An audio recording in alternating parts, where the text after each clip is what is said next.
What is going on, guys? It is Wrestlemania here, back with some more news. Join us now as we look at the wildest news stories and rumors you need to know, including Shawn Michaels talks bringing CM Punk to WWE, a big return tonight at Smackdown, Roman Reigns will defend the Undisputed Championship at Crown Jewel, does The Miz mind losing, Cardi B has a Wrestlemania entrance in mind, and much more. Be sure to subscribe and hit that notification bell for daily wrestling videos, and follow us on Facebook for exclusive lists. Also check out our new channel, Wrestlemania Shorts. Now let's hit the intro and get straight into our first story.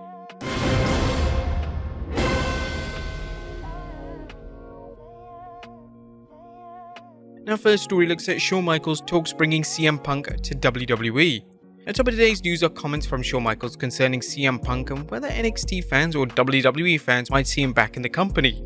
Michaels, who's been busy running NXT, recently spoke with the media about Saturday's No Mercy PLE, when the subject of the ever-controversial CM Punk returning to the WWE arose. He replied, "Of course we'd welcome him here in NXT. My guess is he would probably want to go to the main roster. I always enjoyed working with Phil. Didn't get to do it much. I understood him. Whether you want to say there were similarities in us, I can't lie." As longtime Michaels fans know, Mr. WrestleMania was also known for stirring the pot during his heyday.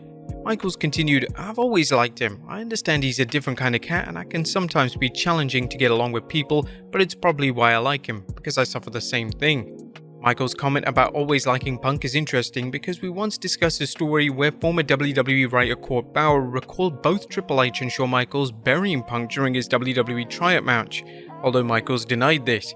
Regardless, Michaels acknowledged hiring Punk is a decision that's out of his hand. Obviously, that's for people to decide higher up on the food chain than I am. He's a guy that does numbers and makes money. That would be a risk-reward ratio from the company standpoint they'd have to consider. When it comes to, would we want to take him to NXT and have him on our television? Are you kidding me? Of course I would. I just don't think anybody would let me. Who wouldn't take that kind of star power? I don't know. If I get in trouble for that, I'll let you know. Punk could certainly boost NXT's ratings, and he may be inclined to do so knowing that the WWE reportedly wants NXT to defeat AEW in the 18-49 demo. Next up, a white-hot superstar returning to tonight's Smackdown. It's good news for fans of LA Knight as a wildly popular WWE superstar is set to return to action at tonight's Smackdown. Knight was scheduled for last week's Blue Brand but had to bow out after he tested positive for COVID-19. Now, PW Insider's Mike Johnson is reporting WWE sources have confirmed to PWInsider.com that LA Knight is expected to return at tomorrow's Smackdown taping in Sacramento, California. This is good news as it seems to confirm Knight will team with Cena at Fastlane to battle Solo Sikoa and Jimmy Uso. Cena was originally booked to team with Styles, that is until Solo and Jimmy put a hurting on the Phenomenal One.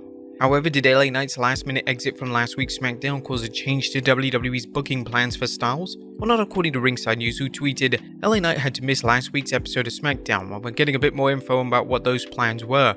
We're told that AJ was set up for his stretcher angle even before LA Knight had COVID. While there's no word on what's next for Styles when he returns from his kayfabe injury, it appears his time in the OC could be ending soon." Next up, Roman Reigns will defend the Undisputed Championship at Crown Jewel. There's big news concerning WWE's upcoming Crown Jewel PLE, as Dave Meltzer is reporting in this week's Observer that Reigns has no obvious contender at this point and will be defending on the 4th November show in Saudi Arabia. Meltzer mentioned that LA Knight appears to be prepared for a shot against Reigns, but when this will happen remains unknown. Next up, is Adam Cole's injury legitimate? Cole supposedly needs surgery to repair an ankle that is broken in 3 places. However, not everyone believes the AEW star is as hurt as he's claiming. We discussed this yesterday, noting that some fans believe Cole could be conning the fans and more importantly his BFF Maxwell Jacob Friedman as part of some devious plot. Now, Fightful select Sean Ross Sapp is weighing in saying, due to the nature of pro wrestling, many question if Adam Cole's injury was legit. DPW announcing his match against Chris Danger following the injury. They later say the match is off due to injury, and the masked men showed up at the end of Dynamite led some to suspect he wasn't injured. This certainly wouldn't be the first time a promotion worked the fans about an injury, but Sapp noted, the word within AEW is that he's legitimately scheduled for surgery and will be out for quite some time. When seen, he was wrapped and had crutches and required help traveling, so if for some reason he wasn't hurt, everyone else isn't in on it. Wrestling fans have been worked so many times that it's easy to understand why there's some chicanery going on. What do you guys think? Is Cole pulling a fast one? Let us know in the comments down below. Next up, Dakota Kai talks return date and meeting Jade Cargill.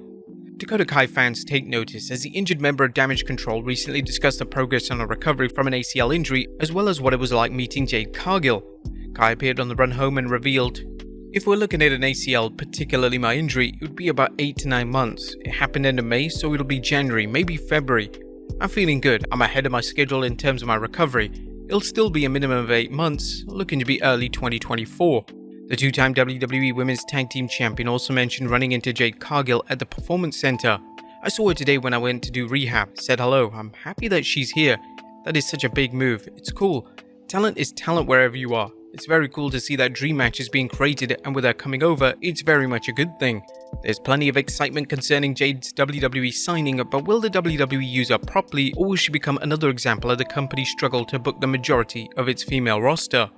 Next up, Becky Lynch talks tearing down the house at Payback. Speaking of the WWE's women's division, Becky Lynch recently discussed her steel cage match against Trish Stratus at Payback, claiming the two tore down the house. During a chat with Chris Van Vliet, the current NXT Women's Champion talked about a match with Trish. Yeah, we crushed it. We crushed that. Yep, stole the damn show. Started it off, it was all downhill from there. Becky made it clear that she was joking about the show going downhill, but noted why it was important for her and Trish to make a statement. One can only imagine how she and Trish felt when she was supposed to have a huge showdown at SummerSlam that got moved, possibly due to the WWE's inane SummerSlam Battle Royal that was nothing more than an excuse to land a major sponsorship deal from Slim Jim. No, it wasn't like that. It was actually a great show, but we started off hot. I think like a few chips on our shoulder. The story had been going on for a long time, maybe not getting the steam that necessarily we wanted, and being left off SummerSlam obviously. I understand why these decisions are made, but really wanted to go out there and prove it, and getting that steel cage match was the perfect way to finish it, you know? Match of our life. The steel cage match was well received by fans, something Becky seems to feel was vital given the magnitude of a return by a superstar as acclaimed as Trish Stratus. So look, when you have a legend like Trish Stratus coming back, you want to remind the people of why this person was so great, and I think there's no doubt after that match of the greatness. Next up, does The Miz mind losing?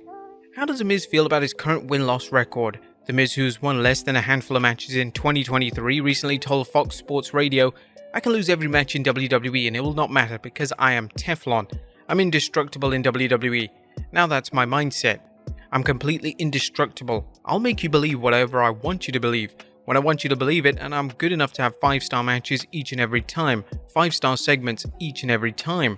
Now we couldn't agree more. While fans rarely have any doubt who is going to win when The Miz steps in the ring, they never seem to tire of watching him get his comeuppance after running his mouth. And finally, Cardi B has a Wrestlemania entrance in mind. And last but not least, is rapper and smoke show Cardi B going to appear at Wrestlemania 40? While the answer remains unknown, Cardi recently spoke about what she'll do if she appears at next year's Mania. During an appearance on the Hot One show, she commented on her outfit and her entrance. Very skimpy outfit for WrestleMania, but I feel like my entrance would have to be grand. Like, what's her name? Melina. Do you remember her? She used to walk in with 2 guys and then she would do a whole split on the ropes. She would enter on a split. I have to enter grand like that. She was just crazy. Would you guys like to see Cardi B appear at WrestleMania? Let us know in the comments down below, and I'll see you next time with some more wrestling content.